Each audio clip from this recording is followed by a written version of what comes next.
Hello friends, আমি দেবজ্যোতি। তো আজকে আমরা অতি উত্তম সিনেমাটার রিভিউ করব, সিনেমাটার পজিটিভ নেগেটিভ অ্যাসপেক্টসগুলো নিয়ে আলোচনা করব। তো সিনেমাটা কেমন লাগলো আমার, সিনেমাটা আমি যদি এক কথায় বলি, সিনেমাটা কিন্তু আমার বেশ ভালো লেগেছে। It is not a masterpiece by any stretch of imagination. সিনেমাটার মধ্যে যথেষ্ট ফ্লজও আছে, বাট সিনেমাটার মধ্যে যথেষ্ট পরিমাণে কিন্তু অ্যাপ্রিসিয়েট করার মতো জিনিসও আছে। তো সেগুলো নিয়েই আলোচনা করব। তো দেখুন, এটা আমি ট্রেলার রিভিউয়ের সময় বলেছিলাম যে এটা কিন্তু একটা খুব স্ট্রেট ফরওয়ার্ড সিম্পল একটা রোম্যান্টিক কমেডি ফিল্ম এবং অ্যাজ আ ফ্যামিলি এন্টারটেনার। তো এই অ্যাসপেক্টসে কিন্তু এই সিনেমাটা পুরোপুরিভাবে ডেলিভার করে। As a romantic comedy movie এবং অ্যাজ আ ফ্যামিলি এন্টারটেনার এই সিনেমাটা কিন্তু যথেষ্ট ভালো। এটা এই সিনেমাটা যেটা হতে চেয়েছে সেটা কিন্তু এই সিনেমাটা হতে পারে। এবং এই সিনেমাটা কিন্তু একটা ভালো ডেট মুভিও, কারণ যেহেতু রোম্যান্টিক মুভি, তো অনেকের পার্টনারের সাথে যাবে। তো in that aspects is well it's a good date movie. সিনেমাটার মধ্যে হিউমারটা বেশিরভাগ জায়গাতেই ওয়ার্ক করছে, কিছু কিছু জায়গায় ওয়ার্ক করেনি, সেখানে আমি আসছি। বাট বেশিরভাগ জায়গাতেই সিনেমার হিউমারটা কিন্তু বেশ ওয়ার্ক করছে এবং মোস্টলি ফ্যামিলি ফ্রেন্ডলি একটা হিউমার। তো এটা কিন্তু ফ্যামিলি অডিয়েন্সের সাথে, মানে ফ্যামিলি অডিয়েন্সের কিন্তু ভালো লাগবে। সিনেমায় পারফরমেন্স ভালো প্রত্যেকের। অনিন্দ যে আর কি নায়কের রোলটা করছে, মানে যে উত্তম কুমারকে নিয়ে পিএইচডি করছে, তার পারফরমেন্স বেশ ভালো। রোশনি বলে যে নায়িকার পারফরমেন্স, তার পারফরমেন্স আমি বলবো ঠিকঠাক, খুব ভালো আমি বলবো না, হয়তো আরেকটু বেটার হতে পারতো। বাট আমি একজনের পারফরমেন্স হাইলাইট করতে চাই, সে হচ্ছে গৌরব চ্যাটার্জি। কারণ গৌরব চ্যাটার্জির কাস্টিং নিয়ে কিন্তু যথেষ্ট পরিমাণে কন্ট্রোভার্সি হয়েছিল।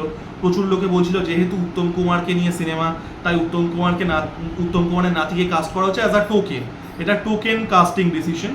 গৌরব চ্যাটার্জির পারফরমেন্স কিন্তু এই সিনেমাতে বেশ ভালো। তার কমিক টাইমিং বা তার যে সিনগুলো আছে সেগুলো কিন্তু তার যথেষ্ট ভালো, সে পারফরমেন্স দিয়েছে। সিনেমার সাউন্ড ট্র্যাকও বেশ ভালো।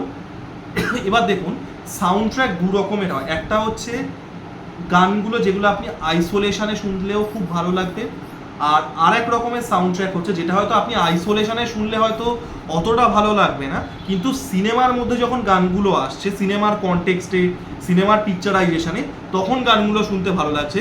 অতি উত্তমের গানগুলো কিন্তু সেই রকম, আলাদা করে শুনলে কেমন লাগবে আমি বলতে পারবো না, বাট সিনেমার মধ্যে কিন্তু সাউন্ড ট্র্যাকটা ওয়ার্ক করছে। এবং বাই অ্যান্ড লার্জ পারফরমেন্সেস ভালো, সেটা তো বললামই। এবার দেখুন, এবার আমি এলিফ্যান্ট ইন দ্য রুমে আসবো, সেটা হচ্ছে উত্তম কুমারের যে ডেপিকশনটা বা উত্তম কুমারের যে ভিএফএক্স এর মাধ্যমে যে প্রজেকশনটা করা হয়েছে, ভিএফএক্স না, তার পুরোনো সিনেমা থেকে কাট আউট করে। দেখুন, আমি এটা ট্রেলারের সময়ও বলেছিলাম, সিনেমা না, সিনেমা একটা রেসিপ্রোকাল মিডিয়াম। আমরা অনেক সময়ই ভাবি যে সিনেমায় যেটা দেখাচ্ছে ডাইরেক্টররা বা ক্রিয়েটাররা শুধু দেখাচ্ছে আমরা দেখছি, তা কিন্তু না। এটা একটা কোলাবোরেটিভ মিডিয়াম। আমাদেরও কিন্তু কখনো কখনো এই মানে ডিসবিলিভটাকে সাসপেন্ড করতে হবে। এবং এখানে তো মানে ডিসবিলিভ সাসপেনশন করার পাশাপাশি আপনাকে তো এটাও বুঝতে হবে যে এটা কতটা বড় একটা এফোর্ট।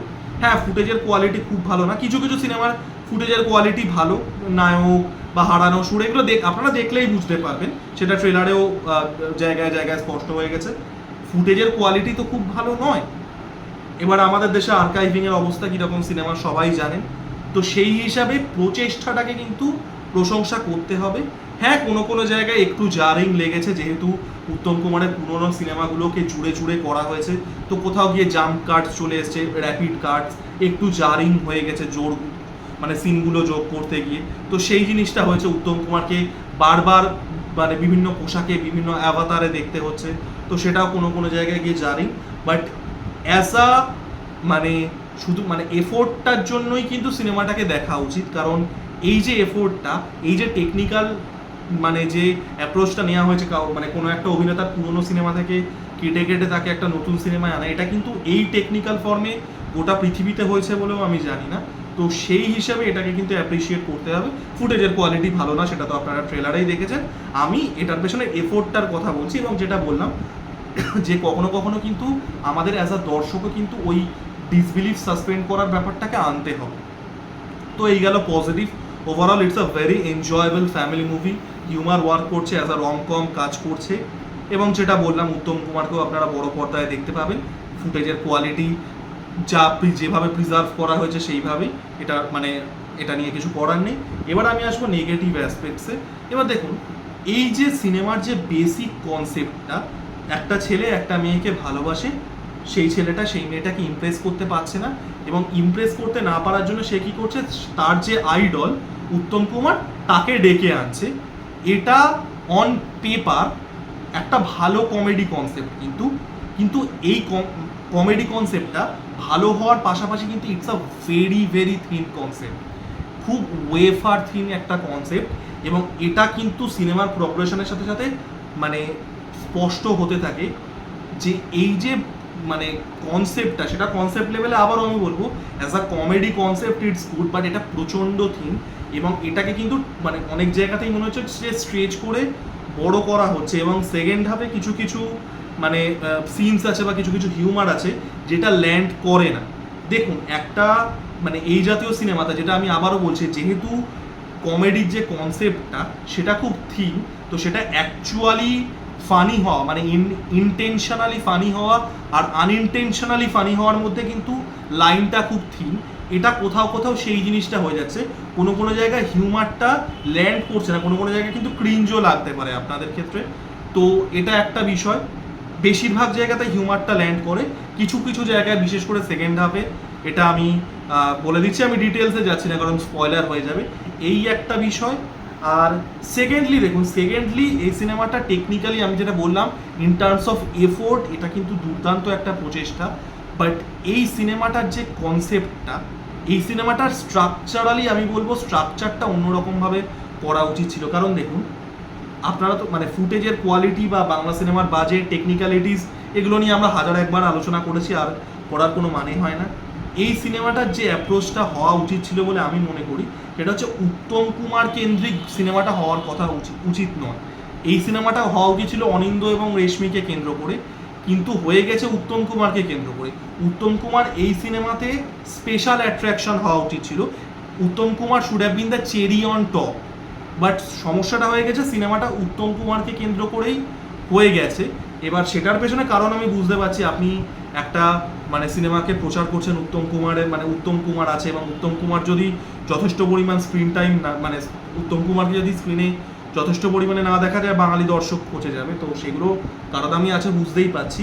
বাট উত্তম কুমারকে কেন্দ্র করে গল্পটা বলতে গিয়ে এই যে যেটা বললাম যে টেকনিক্যাল লিমিটেশনগুলো এবং ন্যারেটিভ ইটসেলফ, এই যে একটা মানে একটা ভক্ত সে তার প্রিয় নায়ক উত্তম কুমারকে ডেকে আনছে একটা মেয়েকে ইমপ্রেস করার জন্য, এই কনসেপ্টটা তো খুব থিন।